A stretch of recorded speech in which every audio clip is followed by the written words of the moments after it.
Hello and welcome. I'm your host, Darshaun a.k.a. You're tuned in to wowpodcast.me. That's WOWPODCAST.me. And today we have a special guest. We have Steven Schneider, and he's here to talk to us about his book, Transgression of Magic. Steven, how are you doing? Darshaun, good. I'm doing great this evening. How about you, man? Good deal, good deal. So I always like to start off with the author first before we get into the book. So All right. tell me a little bit about yourself, as far as your childhood and how did you get into writing?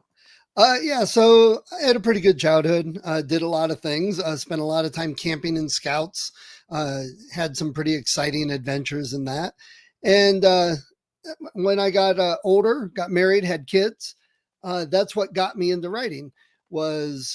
I was a Girl Scout leader for my daughter, and I noticed all the girls were reading books, but they all had boys as the protagonists. So I wanted to write some books for the girls and have it with females. Now, I mean, that was like 15 years ago. Now there's a lot of books out there for the girls that have strong female leads and heroes in that. So I didn't quite make it in for that, but that's what got me interested in writing to start with. Okay, so in your particular genre, where did you start off at first? Like, did you try to go for the kid audience or the young adult audience? No, actually, I was trying to write adult thrillers because I really didn't think about it or know better, and I had a author friend who was helping coach me a bit, Jay Thorne, and after talking to him and his partner Zach. They basically, why are you trying to write this book? And I'm like, well, I don't know because I want to write it, and that's a book. You're like, but you do stuff with kids, you talk like a kid, you act like a kid, you're involved with kids, everything you do is kids, and yet you're trying to write an adult book. Why don't you try and write a kid book? So I was like, oh, that's a great idea, and it all just really clicked and went well, and that's what I've been writing since. It works the best. All right, so let's get into it. Transgressions of Magic. Let's talk about that. What is that about? So it's book two of the Town Magician series. The Okay. first book it has two main characters, Rory and Samuel, and in their world, the villages, the towns are protected by town magicians, and their town magician is Rory, but Samuel finds out that Rory is a fake, and Rory does not is not able to channel magic. Well, then an evil wizard comes to the town and challenges Rory to a duel. So Rory wants to go to the Grand Wizard to get trained. And Samuel thinks he's just really trying to run out the back door. So Samuel follows him. Deep down in his heart, Samuel is also hoping that the Grand Wizard will help him find his own magic because he doesn't have any magic. And that's the lead into the book. That's where book one gets started. Giving it a little bit of away, spoilers, good things happen, and we find out Samuel does have some magic. Uh, but there were still questions at the end of book one. His father is the town drunk. And that was the first question. I'm like, what happens to Samuel now that he's got magic and his whole life has changed? What does that do to him and his father with their relationship? And that's where Transgression of Magic came in. It's a full story based on that, just one little idea expanding upon the universe. And there's a lot of things in book one that are hinted at that come out in book two. And there's a lot of things in book one and two that come out in book three. So I often find out that some authors they pull from experience. Are any of your books coming from somewhat of a personal place? Well, I've never really cast magic or fought goblins or direwolves. So those were kind of made up. And I don't know a magician named Toby, but I think the part of Samuel that I think a lot of kids, the ones that I can relate to, are when he starts out, he really wants magic, but he's also kind of the lonely kid in the town. The other kids make fun of him, mostly because of his father. His father's a drunk, so they don't treat him well, and he's the outcast. I can relate to that a little bit growing up, and I know there's a lot of other kids that probably have those feelings that can relate to that.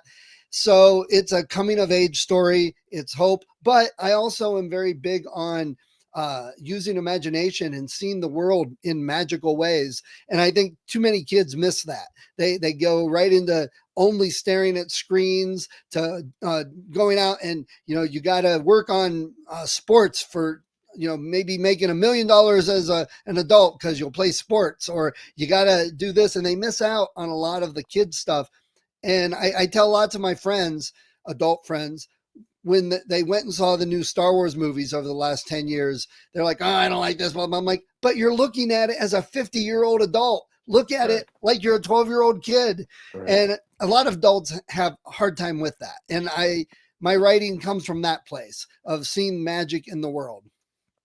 Okay, so since you're an author and most profoundly a writer, what are some prolific teachings that you're teaching your children? My kids, we did just that. We were, when they were growing up, we were busy. We did lots of things and lots of fun things. The one story that, well, two stories will pop to my mind. One day I was doing dishes and watched my son out in the driveway, and we had a little S10 pickup, and I saw him walk out, put a hat on. He took a stick, stuck it in the bumper, and then he took his Indiana Jones fake whip, wrapped it around and pulled it out. And I'm like, what is he doing? Then he laid down and held it, and he was rolling around like he's being drugged, like from the Indiana Jones movie. Right. And then another one was in the winter, we went outside, it had snowed, and we had sticks. We were hunting Yetis. We were looking for Yetis in the snow. And I saw some boulders that were snow covered. I said, Megan, I think that might be Yetis under there. She goes, no, Daddy, that's not Yetis. Yetis snore. And so that's my kids. That's what we did growing up. We did these magical things. We did these fun things, and now both of them enjoy doing things with kids. I've seen them both working with kids, doing with kids. My son works at a comic store, and he loves when kids come in and he gets to interact with kids and get them on the path to reading comic books like he did. So I feel like they learned those lessons through all the things we did. And I'd like to reach other kids with some of the books and get them enjoying things and getting out there to enjoy life, see the magic in the world. Right. So I'm looking at your book covers, and they seem as if they could be some type of you know, cartoon, animation, if you will, maybe a video game. Was that the initial approach? Yeah, absolutely. It's funny you mention all those things. I had this great idea. I don't know if you have kids or you know about this. In the summers, the theaters will do like a 10-week summer series. It's usually Right. like Tuesdays at 2, and it's $5, and they get pop and a drink, whatever. It's for parents to take the kids in out of the heat, cool down, watch a movie. And I, my goal, I would have loved to have my books, my stories turned into like 3 to 5 minute little video clips and make Right. it like a serial. So every week when these kids go to this 10-week thing, they see like 5 minutes of the cartoon that tells out the story.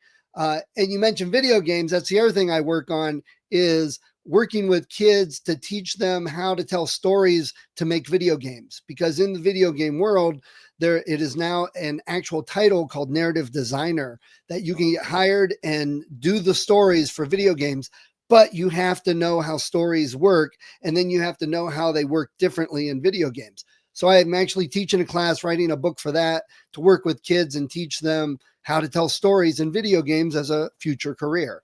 And that came to me at a conference, just suddenly clicked. It's like, why am I not doing this? I Right. love reading, I love writing, and I love video games.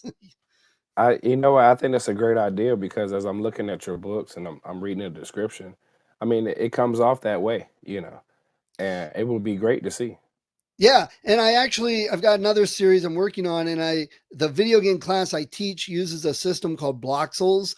And as a demonstration, I've been working on a video game that uses the wolf character from Oddish Questers.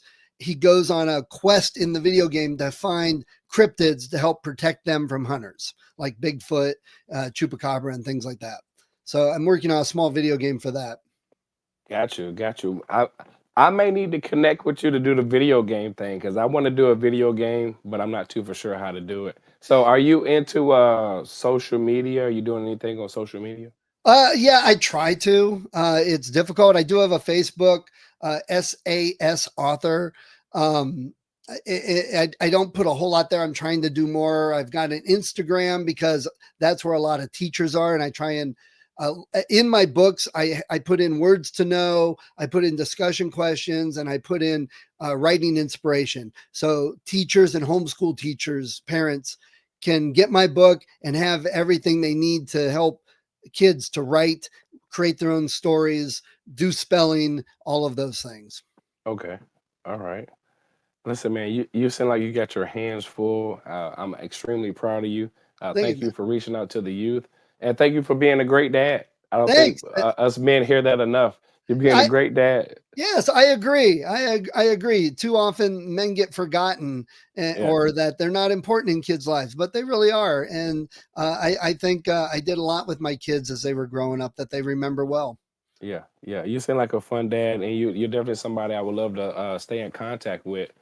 Again, for the audience, let them know where to find you, and if you have any book signings coming up or any special book readings that you do online. Well, I'm updating my website. I've got a whole bunch of things coming out through the summer, or I'm going to through the summer. Not so much like author events, but a lot of like paranormal, cryptid, Bigfoot type supernatural events, conferences, things like that. So I'll have all those up on my website here soon. I've been working on trying to get it updated, but I've been to a couple of those, and I've got a young cryptozoologist field kit that I've got for kids. And I had one kid come last time and get the membership card and get the kit. And she was so excited. I was very happy. She was just like, yes, I want this. And then she was like, put the hat on. She had a vest. She had the magnifying glass and a compass. And her mom texted me later and said, you made her day. She's outside in the backyard right now looking for footprints. And I'm like, all right, that's exactly what I wanted to hear. I like that. I like that. Ladies and gentlemen, we're talking to Stephen Schneider. He's the author of Transgression of Magic. Stephen, thank you so much for coming through. I greatly appreciate it. Thanks, Darshaun. It was really fun. I liked it. Thank you. No problem. Hold on tight. Just Will one do. second. Guys, if you want to be a part of the podcast, by all means, go to wildpodcast.me, contact me, and we'll get you on the show. Until next time, we'll see you later. Peace.